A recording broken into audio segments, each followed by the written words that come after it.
Hello and welcome to Gamer Chat Weekly for your latest gaming news, topics, and special guests. Now featured on iHeartRadio, Spreaker, and GamerChatWeekly.com. Welcome everybody to Gamer Chat Weekly, episode 164. I'm Cameron. And I'm Angie. And we've been gone for a while, thanks to the holidays and life. Yes, and life, things. I feel like we apologize a lot. And you know what? Yeah.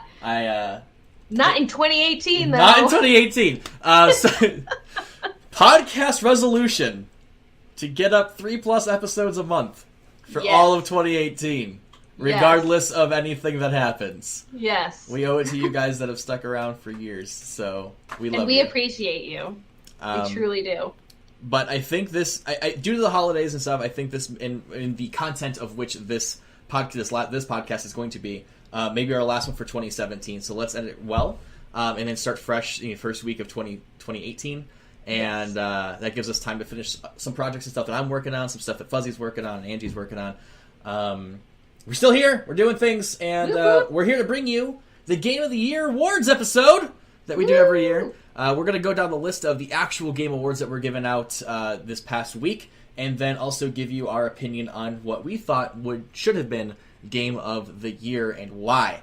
But before we get into that, we have some fun news. Yes. A viewer of ours wanted to inform us that there was a new cereal out there for Super Mario.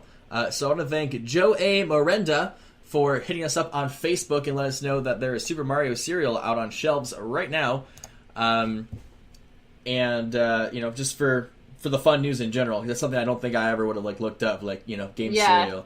And just so you know, Joe, right before this, we started searching the internet to see where we could find it.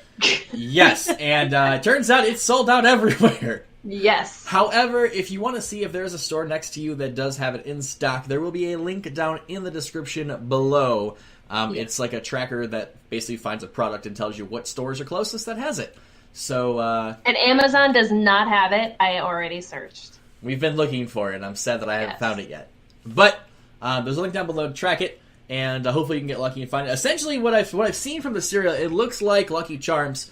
It's got the same Lucky Charms formula. It's got the marshmallows, and it's got whatever the other crunchy bits are. I don't know what those are called. We'll just call them. No one likes. Those are the ones that nobody likes. Well, those are the ones I always ate first. So all I had left was a bowl of marshmallows. Yes. So it was save the best for last. It's I'm just going through my Lucky Charms, eating this cereal crunchy bit that's not a marshmallow that I think is supposed to be not healthy. The whole wheat cereal. I think it's whole wheat cereal. I don't know what it is. It's crunchy, but it's kind of glazed though. It has a sugary glaze to it.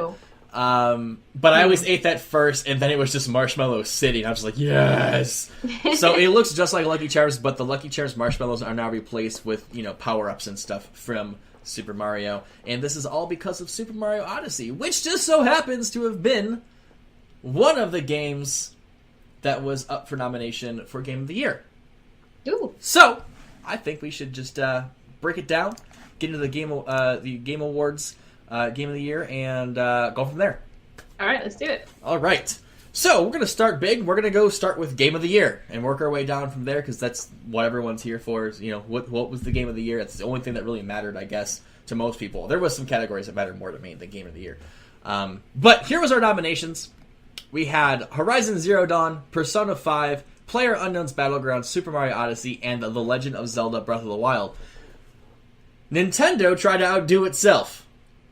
It got 2 games on this list. Right? The only game I don't agree with on this list is PUBG. I have put more hours in PUBG than anything else on this list combined, but it's early access, it's buggy, it's riddled with a bunch of issues, and I don't think it deserved to be on this list. No. I agree with you on that. Luckily, it didn't win. Yeah. So, Game of the Year goes to Legend of Zelda Breath of the Wild. It needed it. Honestly, it was an amazing game. It just set a precedent for Switch games. It really showed off what the Switch can do as a system, in my opinion. It was gorgeous. I had a couple issues with Breath of the Wild. The repair system, the durability system on weapons was kind of funky. Not funky, just it was abusive. You hit something and it broke in a couple swings, and you had to go fix it. But other than that, like, that's just an issue I had with it. But I mean, other than that, like, it was an amazing game. It had a really good story. It had, you know, the concept was awesome. The open world was amazing. It's everything that Nintendo fanboys and non-Nintendo fanboys had hoped for in a open world Zelda game such as this. You know, there's other Zelda games that are pseudo open world, but this one was just like, you just took Skyrim and you just fucking threw it on the Switch with Zelda as the main character. So and they did put Skyrim on the Switch. And they did do that too. Coming in a close second though was Super Mario Odyssey. So Nintendo, good job at getting 2 games on the Game of the Year list nominations and becoming in number 1 and 2 spots. It is about time. I'm super happy to start seeing Nintendo IPs up here. Yeah. Now, if we can only get more third-party support. All right. So, what? Just really quick, if you guys had a different opinion on what you guys think the Game of the Year should be, we'll tell you ours at the end of what we thought it should be. Yep. But if you guys want to let us know what your guys' Game of the Year was, drop it in the comments below. Next up! We will comment on the next podcast about it. Yes. Best Game Direction. Now, this category is awarded to a game studio for outstanding creative vision and innovation in game direction and design. Angie, would you like to go through our nominations? Sure. Our nominations for Best Game Direction are The Legend of Zelda Breath of the Wild, Resident Evil 7 Biohazard, Wolfenstein 2. Scrolling down, hold on. Super Mario Odyssey, and Horizon Zero Dawn. Wow, a lot of very similar titles. Yeah, right? Wait, is that Nintendo on there twice again? What? Yes, it is. Yes, it is. And the winner is... Ba-da-ba-ba. This is you, Angie. It's your category. It is The Legend of Zelda Breath of the Wild. Damn, Nintendo! It's 2. Right? 2 for 2! Damn good job. Definitely agree. The game direction, the way the series has evolved over time, Zelda has gone from just in general, like from start to finish, from the very first Zelda game to where we are now. The direction has kind of always had the same formula, but taking it to that next level really helped this game out. Like I said, once again, it showed off what the Switch can do. And this is the reason why Switches are still like out of stock most places. Yeah. I think my GameStop has one still in stock. I was just there the other day. They're hard to get now. They're still pretty hard to get. And there's a lot of other really big contenders on here. I want to say Resident Evil 7 Biohazard had a huge change in game direction, and it worked out really well for the game. In my opinion, I honestly would have probably put RE7 at the forefront, but I'm also a fanboy of Resident Evil, so that doesn't count. I'm super biased. Well, and for me, like, I was kind of like, well, I really would have liked to see Horizon Zero Dawn.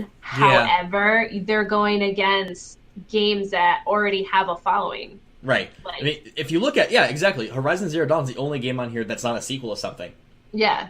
Or a long-time franchise. Zelda's been out forever. Mario's been out forever. Wolfenstein has been out since before fucking Zelda and Mario. Like, Wolfenstein was one of the original games on, like, your old school, like, Windows fucking 95. Yeah, Windows 95. And that's why, like, when I see awarded to a game studio for outstanding creative vision and innovation in game direction and design, like, that to me, I kind of like, yes, Horizon Zero Dawn kind of fits into that, but these other competitors, like, they have been around doing it forever, and it's like they have changed their whole series of games every year. So it's good. And, changing, when they say innovation and creative vision, like, I have to say Horizon Zero Dawn had a very creative vision. Like, in general, I keep saying in general, because I don't like doing specifics when it comes to things like this, so people can't be like, hey, you're wrong! Yeah. But just like the creative minds behind the game that were like, let's make this, post-apocalyptic utopia, but let's have the main character like symbolize going back to like caveman era, but all the creatures are like your dinosaurs, but they're all technology. Like they're all built on technology. Yeah, and they're freaking huge. It's a crazy blend of like past and present. It was a really, really good game. The DLC that came out not too long ago was really awesome. It was just really good to see. However, for franchises like Zelda and Wolfenstein and Resident Evil and Super Mario, these games have been around forever, and they're doing something right because they're keeping their audiences going. They're driving new innovations into their newer games while still keeping some similar formulas to what made them successes in the first place. Yes. The only game on this list that has a following that really hasn't changed too much is Wolfenstein 2. You still just kill the shit out of Nazis. That's all you have always done and will always ever do. But the storytelling has dramatically improved over the course of the many years that Wolfenstein has been here. I mean, if you think about it, the original Wolfenstein, when you killed Mecha Hitler, it didn't have a story. You just had to go kill Hitler. That was the story. It was it was like Doom. You didn't know why Doom Guy was where he was or how he got there. We didn't get any of that until Doom 3, which really wasn't even really part of a Doom series. It was Doom, but it wasn't Doom. They tried to go the horror route with Doom, and Doom was never really the horror thing. It was always the balls to the wall, fast paced, in your face explosion action, Michael Bay action. Like, just go kill demons in hell. Like, that's your job. Resident Evil 7 had, I think, the biggest change in everything. If you look over, the past, Resident Evil's always been evolving, much like their viruses. And they've always added new innovations to their games. And they've always tried to do something different to make their games stand out from their previous installment. The only 3 that really had the same look and feel, I guess there was a couple, but in the main franchise, 1 through 3, where you had your fixed camera angles, kind of the clunky controls, but that's what Resident Evil is known for. It was known for this horror, and it wasn't just the horror of what was around the next corner. It's the horror of, I can't see shit because the camera's all fucked up. And then the horror of, oh god, can I get past this one single zombie in a hotel, in this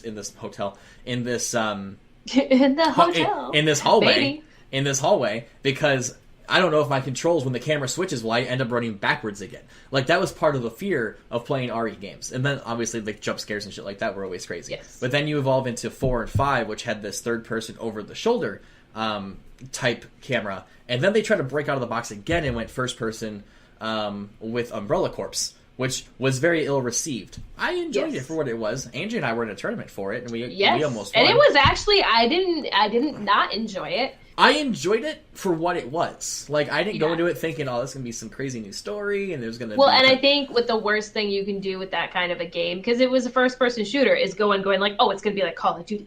Like, and it's nothing like Call of Duty. No, it's not. But then, they got a lot of flack because, oh god, they're Resident Evil 6, tried to break this mold and try to appease to all fans. And was like, hey, we're going to get a little bit of action, a little bit of horror, a little bit of, being chased down. So you had a little bit of Resident Evil 3 in there, a little bit of Resident Evil 1, a little bit of Resident Evil 4. Yeah. All of it was combined to Resident Evil 6 throughout different, campaigns. I think it made sense because the characters that had been in the shit the longest, like Chris, who has been literally part of Resident Evil series since day one, his character has evolved over time, and this is the one thing that I will always preach and have always said, is that video game characters can evolve. They can get over their fears, and they can become badasses. So if a game such as Resident Evil makes you upset because it went more action than horror, well, look at the character. Chris Redfield is now part of an elite team that literally their only job is to kill shit that comes from bioweapons. Like, that's his job.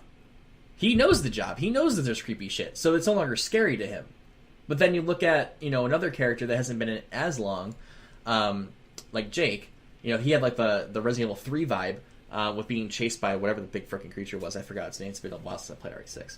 And then we had Leon, who's always been more of the small town, the kooky, weird cult type shit. So he had more of like the horror-esque thing to it. But then you get RE7. Huge change of pace. They've done first person before with Umbrella Corps, but then they're like, you know what, let's go back to our roots. Let's go back to a mansion, but this time first person, just see how it would go over. Resident Evil 7 was everything I hoped Resident Evil 1 would have been in first person. Like, it was creepy. It was, like, just the twists and turns that happen in the game, the things you find out about the characters, the hidden collectibles that you find and could read. Like, everything was just done so well. Like, the family itself and the house itself were in like its own enemy. Like, there were times I didn't want to go down hallways just because of the atmosphere. And that's what Resident Evil should have been. What older generations of Resident Evil players loved. But Yes. I think that going first person with it, though, also hurt it because, people were so used to the third person, or if they were back to this setting, maybe they would have liked the fixed camera angles, which I think would be dumb. I thought it was perfect the way it was. I enjoyed the story. There was a couple of plot holes, and I was like, bruh, that makes no sense. No sense at all. Like, what were you thinking? I know, like, come on. But with that being said, congratulations, Legend of Zelda. You just honestly deserve this.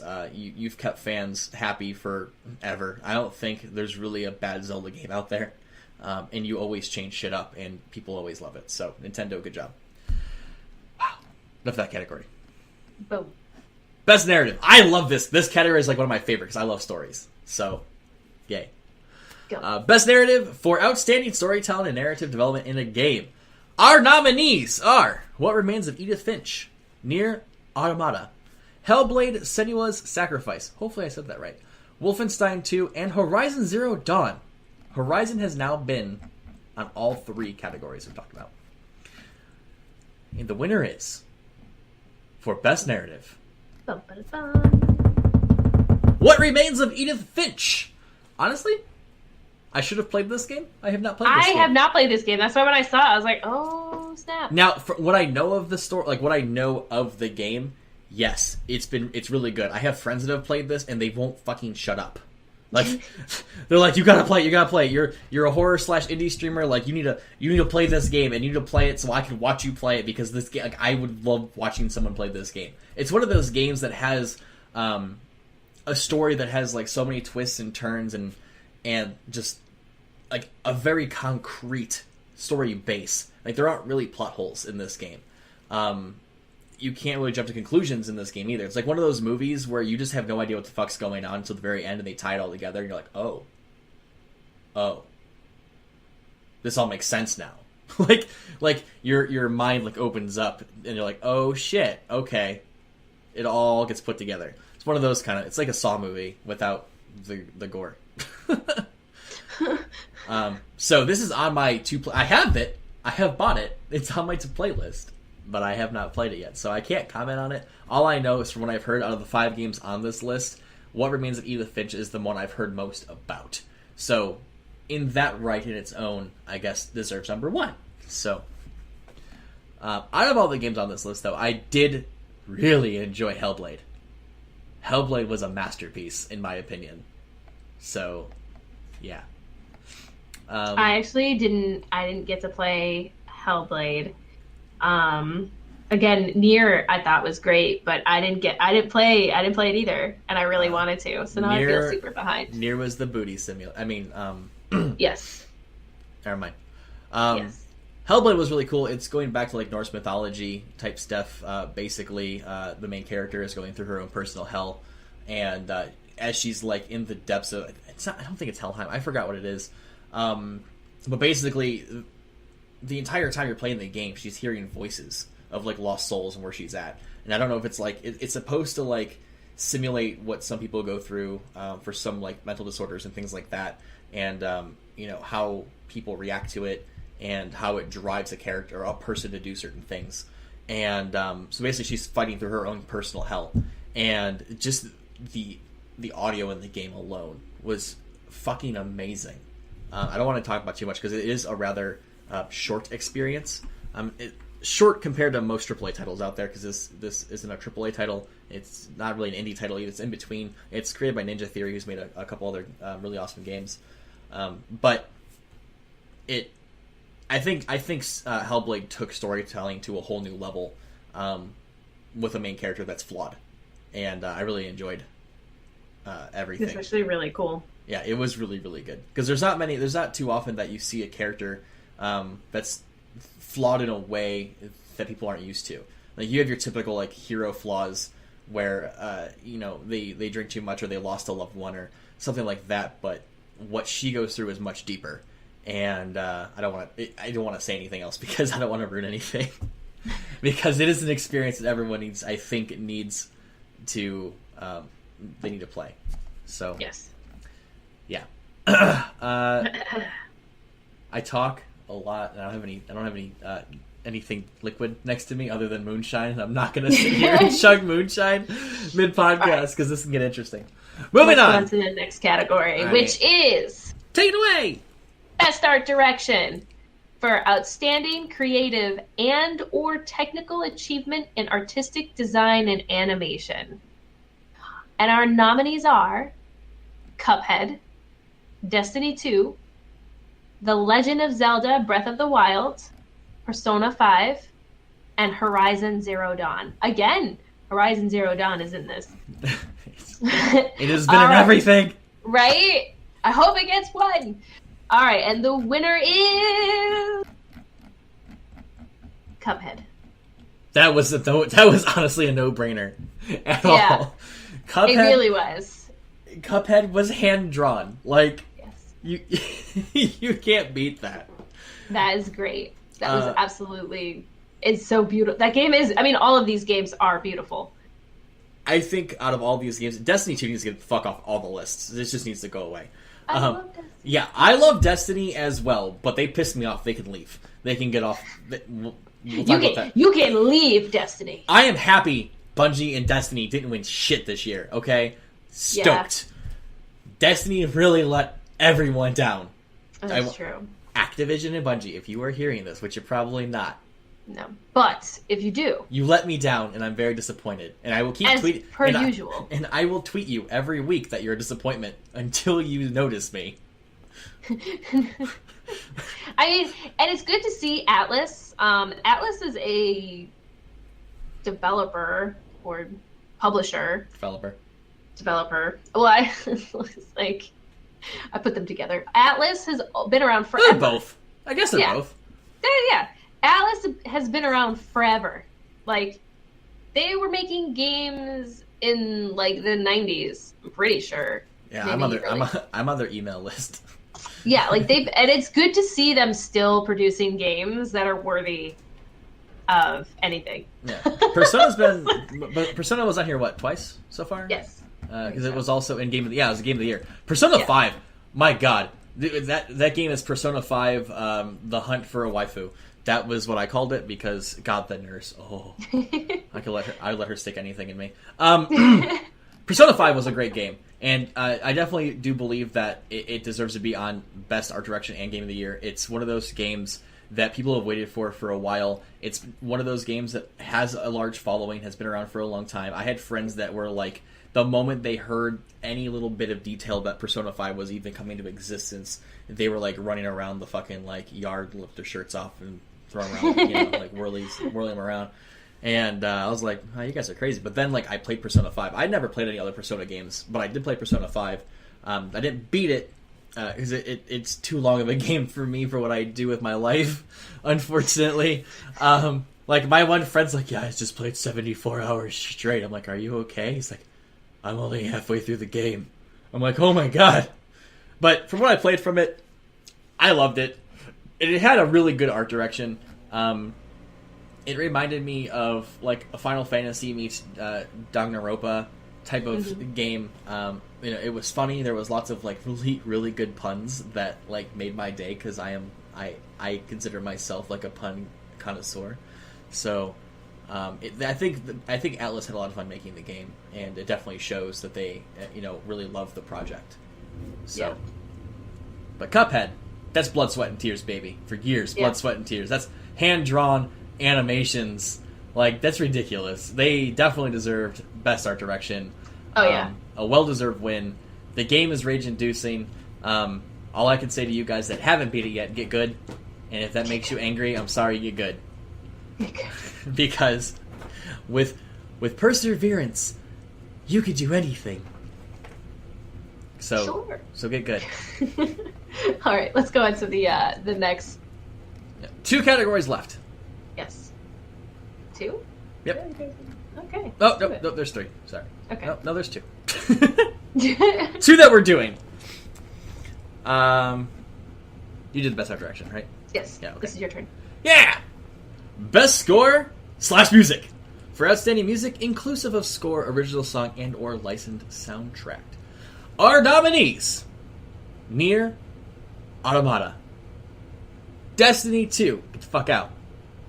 Cuphead. The Legend of Zelda. Breath of the Wild. Super Mario Odyssey. And Persona 5. You know what game that didn't make the list for the first time? Horizon Zero Dawn. I know. They didn't really have that great of a soundtrack. And the winner is... Nier Automata.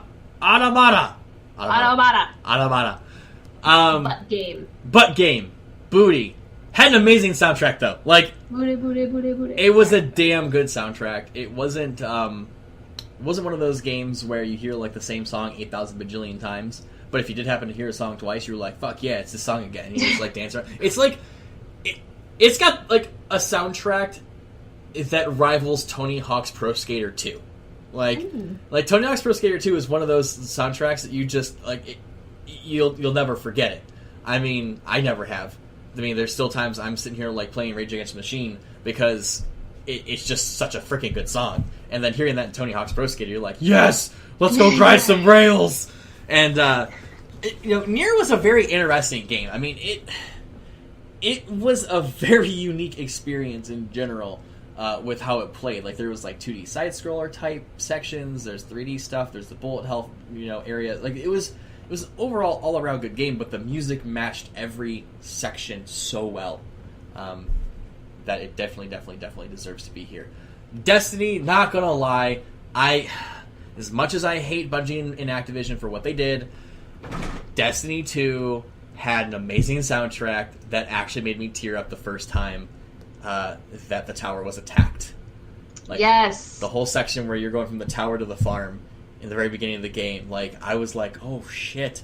Like, the orchestra just comes in nice and slow, it's subtle, but it just drives this raw emotion of what just happened. You're like, fuck. I'm only mad about the endgame content right now, okay, guys? Well, yeah. There are things I like about the game. And the whole concept altogether of how there was a picture that depicted it all perfectly. Games used to be, they had a picture of a cheat, like a burger, with all the stuff on it. Oh, and now like, it's the burger, the buns, and everything else is with like... just the buns, and funs. Everything else is all the add-ons. And that depicts it perfectly. That is what games are now, and it's sad, because games used to be amazing. Yeah. Back in my day... When you paid $60 for a game, you weren't paying $60 for a game that had day one DLC that should have been in the game. Pepperidge Farms remembers. No, but seriously though, I mean, you think about it. I look at games like Destiny 2. That's like, oh yeah, here's a season pass. Like games that when a game announces that they don't have a season pass, like I get giddy for joy. I'm like, ooh, because it's so exhausting to just, why. And I understand it's a business model, but if you're gonna have that kind of business model, make the DLC worth the fucking price. Yes. So, like, the new Destiny DLC, whatever Osiris. I haven't even bought it yet because I heard it wasn't worth my money, and I'm not gonna buy it until it is worth my money. It didn't change a whole lot. They added a new raid. Ooh, they added a new section. Okay, but they didn't add anything else. Like, it's a Tuesday grind simulator. You wait till Tuesday, the game resets, you play it Tuesday for 2 hours, and you put it down again until next Tuesday. That's all you do. Yep. Like, there's nothing more to do in the game than that, and I really, really think that they need to just take a step back, go back to Destiny 1, look at what they did with Rise of Iron and The Taken King, and just make that the next DLC. Yep. Because, like, that had a wonderfully... it had a decently paced story to Rise of Iron and to Taken King. It added a lot of extra content, and they added a lot of endgame material that kept me going back for more. To the reason why I didn't play Destiny until Taken King came out because I thought the game was shit until then. Honestly, it was. You can't tell me I'm wrong. When D1 first came out, that game was garbage. That is true. There was nothing to do. It was so broken, and it's kind of like Destiny 2 now. Anyway. I don't disagree with that. I've been playing a lot of Destiny 2 lately, and it has been... That explains it. That noise that she just made, that sums it up.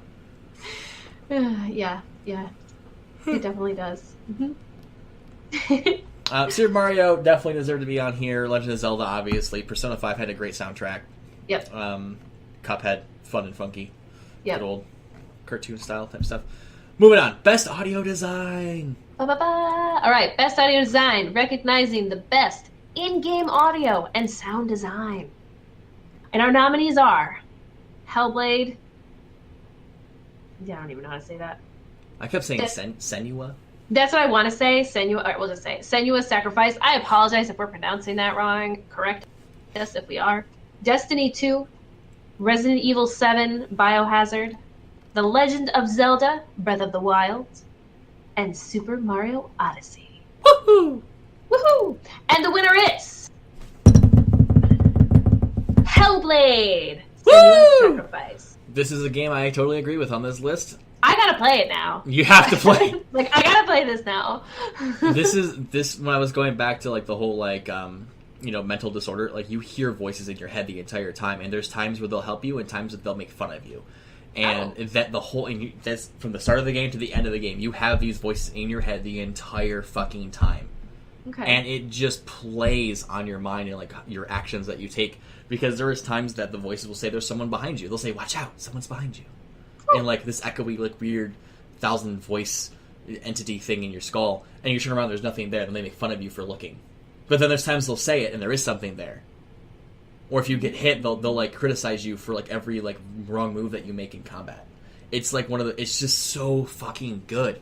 And the sounds in general, just like when you're walking from different terrain, like from like regular hard dirt to soft dirt to mud to straight water, like the sound effects of your footsteps going through these different environments is with you the entire way. It never misses a beat. The sound of the combat of like sword hitting sword or sword hitting flesh, like everything sounded. It sounds like someone had a lot of fucking fun in a sound studio with like Jello and a pencil or something, like making weird noises, because that's how sound design happens. If someone just sits inside of a studio with like sand in like a bag shaking it. I'm serious. Go look it up. Like when you if you go YouTube how video game sounds are made, it's freaking amazing. They'll take like certain like metals and just like rub them against things to like simulate like branches going across things. Like it's so cool how they come up with sound design in games. So they just sit there with like random objects in front of them and a microphone. They just hit record and they just start making noises. And they go, that sounds kind of like this.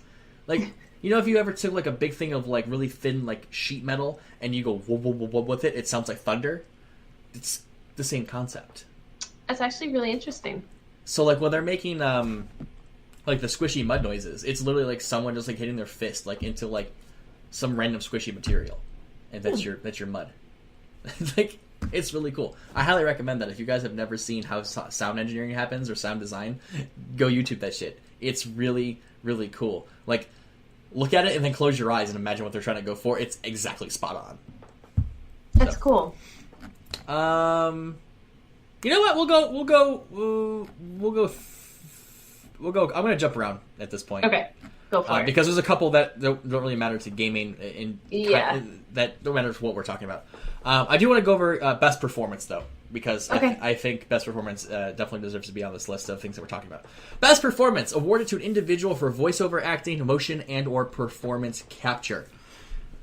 Our nominees are Melina Jorgens from Hellblade as Senua, Laura Bailey, Uncharted The Lost Legacy as Nadine Ross, Claudia Black, Uncharted The Lost Legacy as Chloe Fraser, Brian Bloom, Wolfenstein 2 as BJ Blazkowicz, and Ashley Birch, Horizon Zero Dawn as Aloy.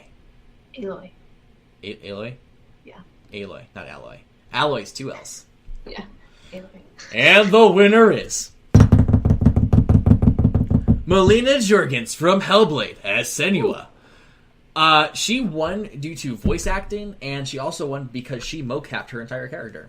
Really? Yep. That is okay. Now I definitely gotta play this. Yep. Like I said, love me some Hellblade. Great game. Glad it won so many awards as an indie title. This makes me so fucking happy because I think like it flew under the radar. It came out in October. Like right before no, it didn't. When did it come out? 1 second. Hold up. I know it was played a lot in October. A lot of people added it to their horror game list. Even though it was like more of a psychological thriller than a straight up horror. I got it right here. It's $30. It came out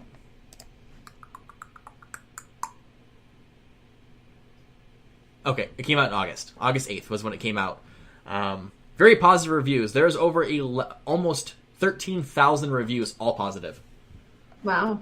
So, yes, definitely check it out. Oh, crap. They added their Game of the Award, the Game Awards things banner to their Steam page. Yep. Oh, really? Winner of Best Performance, winner of Best Audio Design, and winner of Games for Impact, which we're going to get to. Oops, I kind of spoiled that one. 10 out of 10, 9 out of 10. When IGN gives something a 9 out of 10, and they don't bash it, you know, it's a good game. GamesBeast 9.5. Forbes 9 out of 10. PlayStation Universe 9 out of 10. Nothing's less than a 9. Everything's 10 or 9, between 9 and 10 for what it got. So yeah, y'all need to go play that game. Like, turn off this podcast when it's over. Go buy Hellblade. It's the best $30 you'll spend on a narrative game ever. Trust me. Just trust me. All right, Angie, can you go for? Might as well go Games for Impact. Yes. So we've got Games for Impact, for a thought-provoking game with a profound pro-social meaning or message. And we've got Hellblade, Senua's Sacrifice, Please Knock on My Door, Night in the Woods, Life is Strange, Before the Storm, Bury Me, My Love, and What Remains of Edith Finch. And the winner is Hellblade, Senua's Sacrifice. As previously mentioned and spoiled by me. That's okay. And these games, I totally agree. Like Night in the Woods, I haven't played it, but I really want to. Life is Strange has, even the first Life is Strange is pretty good. So I think this is the second one, or is this the first one? It's the second one. It's the prequel. One, yeah. It's Before the Storm. So for Games for Impact, basically the category looks at social issues that are going on today and sees how these games can kind of bring a better understanding to those social issues. Yes. Hellblade, obviously well deserved for mental illness and recognition, was definitely at the forefront of this video game. I've honestly never heard of Please Knock on My Door or Night in the Woods. I've never heard Please Knock on My Door either, so I kind of want to go to itch.io and go see if they're on there as like indie titles I could download and play, because if I like indie titles that do things that are out of the box, that bring some sort of thought to some sort of issue going on in the world today. And those are the kind of games I really enjoy playing, because I just feel like they're more connected to the user that's using them. Mm-hmm.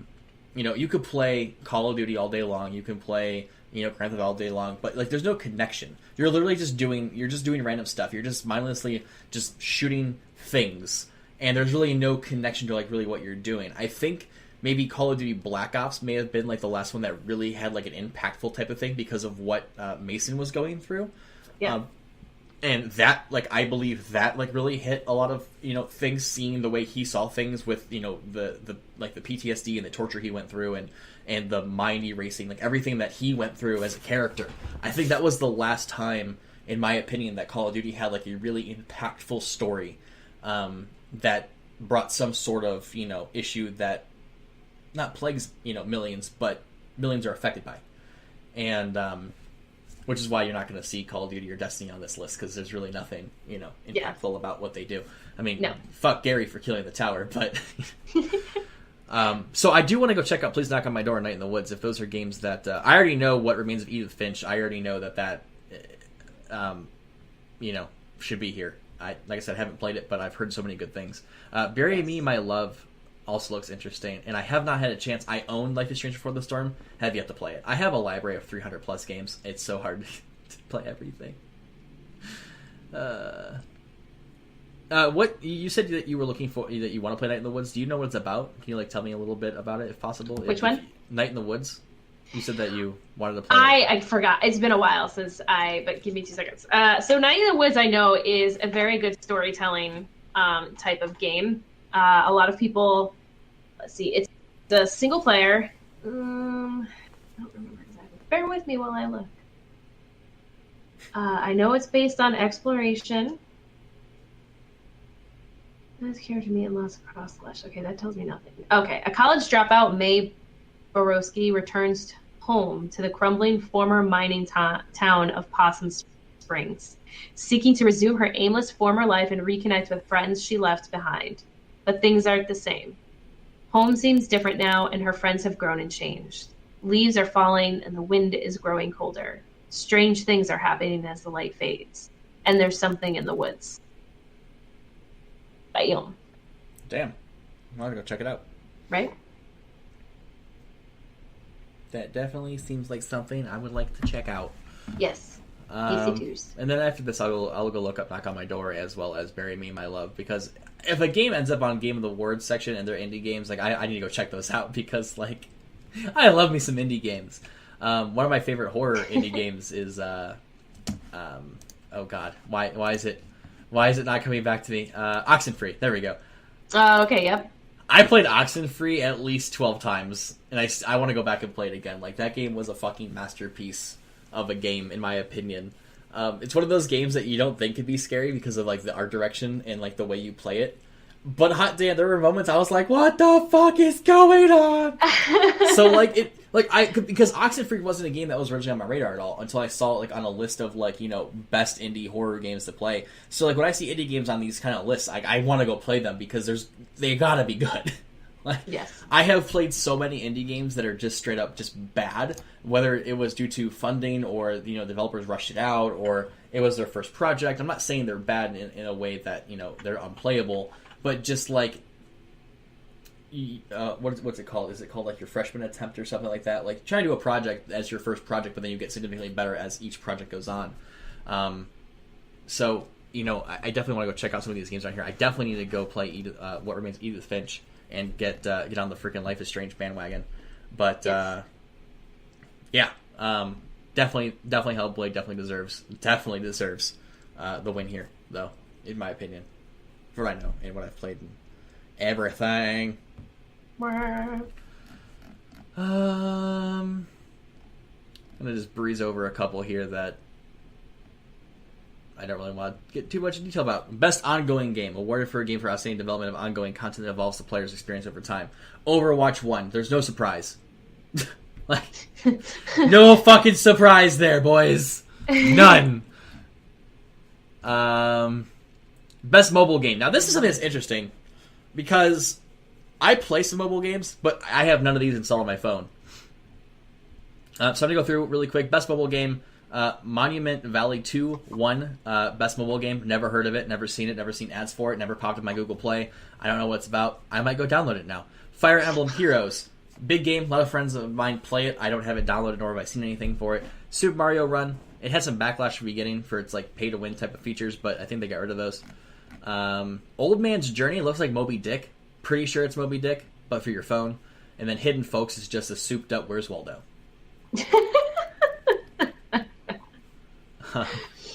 It's just a souped-up Where's Waldo. Which is true. However, my boys over at Capcom, they did win an award. Best VR or augmented reality game. For best game experience playable in virtual or augmented reality, irrespective of platform. Resident Evil 7 Biohazard won for best VR game thanks to the PS4 VR system. Coming in a close second, Super Hot, Star Trek Bridge Crew, Lone Echo or Echo Arena, and Farpoint. I get to play Farpoint. Farpoint was pretty cool. And I have played VR Resident Evil 7, and it's absolutely fucking terrifying. So, good job there. Angie, hit us with the best action game, because this is something we can talk about. Yes. All right, so the best action/adventure game. For the best action-adventure game combining combat with traversal and puzzle solving.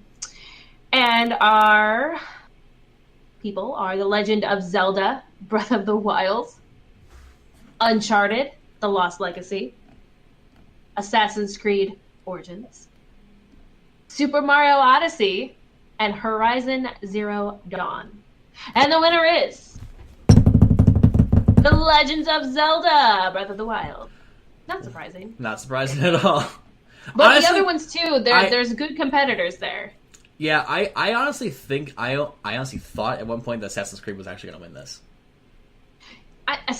Okay, so Assassin's Creed is, I mean, I like it, but I have played all of the Assassin's Creed. And I don't like all of the Assassin's Creed, but, I mean, this is some good shit. I'll never forget the day. I never forget the day that we sang sea shanties together. Yay! Yeah, there was no surprise here, honestly. Best action adventure game. I mean, if Skyrim came back out this year and Skyrim was able to be on this, Skyrim probably would have won it. But the next closest thing to Skyrim, The Legend of Zelda. Dun, dun, dun. Best action game for the best game in the action genre focused on combat. I think this will be the last one that we do. No, there's RPG. We'll do RPG as well. Okay. And our nominees are The Wolfenstein 2, Prey, Neo, Destiny 2, get the fuck out of here, Cuphead. And the winner is Wolfenstein 2. Because there's nothing better than killing Nazis. That's true. I mean, just so many Nazis. It's always been about Nazis. This is not a political podcast. I'm just saying that we've been killing... This is definitely not a political podcast. I have been killing Nazis in Wolfenstein since the 90s. So, yeah. Not political, just saying what the game is, because I know there was a lot of controversy around this game. Because, oh god, what a way to make it political now, because, there's Nazis in America. Well, too bad. Nazis are offended. Maybe they shouldn't be Nazis. That's true. I mean, Anyway, there's that. And for our last category that we're going to be discussing today, Angie, best role-playing game. Bum, bum, bum. Best role-playing game. You guys know what role-playing is. But it's that what thing they in the bedroom, right? Yeah. Then it is the best game designed, for clarification, with rich player character customization, progression, including massive multiplayer experiences. Really? Okay. So, we have Persona 5, South Park, The Fractured Butthole, Final Fantasy, which is 14.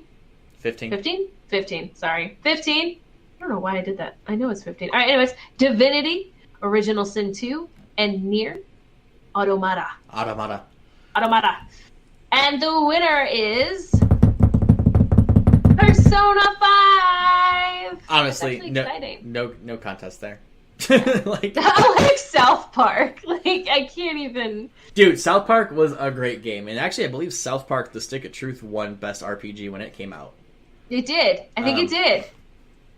Now, what makes me kind of curious about this, though, is that it says that including massively multiplayer experiences. None of these games are MMOs. The only, actually, the only one on here that has multiplayer is Divinity. I don't think Nier has multiplayer. It might. It may. I don't know. Maybe. I don't know. It may be. I know, but I know that the other Persona 5 doesn't, South Park doesn't, and Final Fantasy does not. None of those are multiplayer, but Divinity is. It's up to 4 players, I believe, but still not massive. It's That's like true. 4 players split screen co-op. I honestly probably would have given this Divinity though. In my own humble opinion, would have given this Divinity. Whatever. But it's okay. It's all right. It's all right. Yep. I mean, I would put Persona 5 second, and then Final Fantasy probably third. I don't know. I think those are interchangeable. Definitely would have had South Park and near the bottom. Near the bottom. Snarf. Snarf. But yeah, that's my opinion on that. Do you agree with Persona 5 being the winner, or? I haven't I haven't played Persona 5, but I mean, I think it. I know. I agree with it. Final Fantasy is not a massive multiplayer, and player character customization, no, there isn't any. Progression, yeah, but not to the extent. It is a role-playing game, but not fully customizable. You switch them between a few outfits, and that's it. But you could choose... No, that's not true at all. Final Fantasy 15? I only have a few outfits for him. Oh yeah, no, there is a puffy jacket. Never mind. You get so many outfits in that game that change your stats dramatically, and then the weapons. Yeah, but and the weapons change, and you have to do different weapons for different situations, and you have to level up your characters. What are you talking about? Alright, fine. I'm lying. But I like Final Fantasy. I've been playing it, not a lot, as you can obviously tell. Because what happens is I start playing one game, and then there's another game that comes out, so I put that game down and start playing another game. Yeah, and it's just never ending. I think Nier would have been my other, like, it would have been between that and Persona 5 as a booty game. Booty. But I agree with it. I don't think it should have been anybody else. Even though I do like the Final Fantasy game. But yes. Are we doing another category? I am just going to run through one last thing just because I think it's interesting. I thought it was on here. Most anticipated game presented by McCafe. McDonald's Cafe. What? McCafe. Really? Yeah. Awarded to an upcoming game that has shown significant ambition and promise. The title must be announced and scheduled for release after December 7th, 2017. Here we go. Our list of games is The Last of Us Part 2. Mm-hmm. Definitely should be on that. Definitely anticipated. I mean, Last of Us was a fucking amazing game. I've bought it a couple different times because I got like the gold edition and whatever. Oh, nice. Red Dead Redemption 2. Rockstar Games coming out strong with the sequel to their amazing open world game Red Dead Redemption 1 and Undead Nightmare, which I really hope that they come out Red Dead Redemption 2 Undead Nightmare because it's a lot of fun. Monster Hunter World, which we just got the closed beta or the open beta this past weekend on PS4 if you're a Plus member. It was amazing, by the way. I'm a huge Monster Hunter fan. I love Monster Hunter. And my biggest issue with Monster Hunter Generations, which is the one I'm playing on the 3DS, is that not having a second joystick really sucks controlling a character that needs to look and move at different directions. So, but Monster Hunter World was a huge improvement on any Monster Hunter game I've ever played, and I'm really looking forward to that. So not only is it an anticipated game, I actually got to play it, so that was cool. Marvel's Spider-Man definitely looks interesting. I think that Spider-Man games are always really anticipated, no matter like who makes them or what they are. I think Spider-Man just as a character, as an IP, is just a really cool thing. So everyone's always like, Spider-Man, let's go do the web swinging thing, yay! And then last but not least, we have God of War, just God of War. Are they rebooting it? Are they going like a different mythology with it? I don't know. I'll have to go look it up. I think it's a whole new. I think it's him older. Okay. If I'm not mistaken. Interesting. But yeah. Alright. We'll have to look into that one. And then, I guess I have to put this as a streamer and a broadcaster, both of us as streamers and broadcasters, definitely should probably do Trending Gamer. Basically, for a streamer, influencer, or media member who has made an important impact on the industry this calendar year, the number one spot, as everyone already knows because it was announced way before the Game of the Year or the Game Awards ever happened, Guy Beam as Dr. Disrespect on Twitch. He's the number one broadcaster on Twitch. Even hands down, there's no beating his character. Guy Beam is a really, really chill, very compassionate, very awesome guy. Very humble guy when he's not in character, but as Dr. Disrespect, you can expect the smackdown for anything from your game design to how it plays to everything that entails like in the game as well. We also have Steven Spohn, who is actually we've talked quite a bit. He is the guy and the CEO of Able Gamers. Okay. We here at Gamer Chat Weekly and prior UGR Gaming have actually done a lot of stuff for Able Gamers. We did an interview with them back in 2014 at PAX East as well. Steven Spohn is a wonderful person. He speaks up against different like bullying, and he kind of like sets this precedent of gamers can be anybody, and it doesn't matter what disabilities you have, no matter if you're a war veteran that lost a limb in combat. There are ways to still do the things you want to do, and Able Gamers is bridging this gap between people that think they can't play because of a disability to allowing them to do things.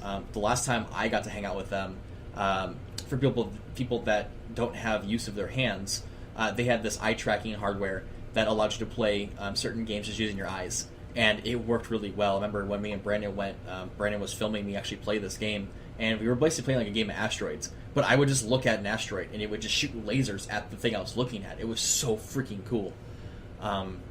So Steven Spohn definitely deserves to be on this list as an influencer, for sure. Mike Greziek? I can't pronounce last names, but you guys all know him as Shroud. He's Cloud9's. He's a member of Cloud9. The dude is a freaking PUBG monster. Guy goes ham every game he plays. Really chill guy, very humble, and definitely deserves to be on this list. Clint Lexa from Half Coordinated. I don't know what Clint does. I don't know what Half Coordinated is, but I'm going to go look into it now. And Andrea Renee, What's Good Games? I don't know what that is either. I'm also going to look that up. So congratulations to you guys as trending gamers, as influencers, gamers, and media members. Congratulations, guys.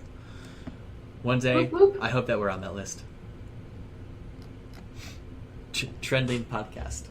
Gamer Chat Weekly. Maybe in 2020 or something. Someday, eventually. Maybe. Notice us, Game Awards. Notice us. But that is about it for that list. My personal game of the year? Hellblade. Hands down, Hellblade. I mean, it's. I mean, now that you've explained what Hellblade is, I kind of agree with Hellblade. I would have liked to see Horizon up there, like actually winning it, but I think it went to the appropriate Legend of Zelda as much as I have to. I think if Hellblade had a not AAA. I think if Hellblade had more funding and was a longer experience, it probably could have made that list. I mean, because it wasn't even nominated for Game of the Year. It was nominated for a lot of other things, but not Game of the Year. But I just think that the message it sent, the way it played, the visuals, the audio, I think everything just meshed well. And I believe, in my opinion, I didn't get to finish Legend of Zelda. I have played a lot of hours into it. I go to my friend's house and play it before we play D&D every Monday. I played that in Mario Odyssey because he has both of those. And 'cause I don't own a Switch, so I have to go steal my buddy's Switch and do, whatever, play at a friend's house. Because it's called interaction and being social. Thing? But really, I actually just use my friends for their game consoles that I don't have. But I mean, Hellblade. Maybe it's because there are certain things in my life that I can relate to Hellblade with, and people I've interacted with and people I've seen and knowing people have gone through some mental disorders and things like that. I think that Hellblades just spoke to me on a level that some people maybe not get, and to me that's why it's my number one Game of the Year choice. But I mean that's just it's our opinion, so it doesn't really matter. You can say that Barbie Adventures. Yeah, and we'd like to see voice your opinion. Tell us if you disagree with it. Let us know. Definitely, we like to hear from you guys. So absolutely, on any platform, we monitor them all. Twitter, yes, Facebook. We don't have an Instagram, and our website, email, wherever. Yep. Hit us up, Spreaker. So, let us know what your guys' Game Awards. So, Angie, yours was Horizon, I guess, then? Yes? Yeah, I'll say Horizon, yes. Okay, yes. Cool beans! Well, that is the 2017 Gamer Chat Weekly Game Awards list, presented to you by the Game Awards. If you want to check out the entire full list of all the things on here, go to thegameawards.com/awards. The link will be down below. Thank you guys for checking us out. This will be our last podcast of 2017. We're wrapping this year up. We know we have not been here that much at the end of the year. We keep telling you a lot of things have been going on, and a lot of things are still going on, and we apologize. But we definitely want to be better for you guys next year. So we're going to take the rest of this month to clean up our plates, get some things behind us, wrap some projects up, and nail down a schedule and get things going. So we definitely are still here. We're still doing things, but we're doing our best, and we hope that you guys, at least see that we're trying to do things. So we're trying. So thank you guys. For those of you that are still listening, still watching, still being here, and still commenting and hitting us up on Twitter and things like that. Thank you guys so very much. I know there's a lot of loyal fans out there that are just waiting every day for a notification that a new episode's gone live. And to you guys, thank you guys so much for being there always. Yes. but we're not going anywhere. Nope. If we decide to go somewhere, we will let you know first. But we're not. We're not. This is something that we enjoy doing. Just time has been limited lately. So, anyway, this is true.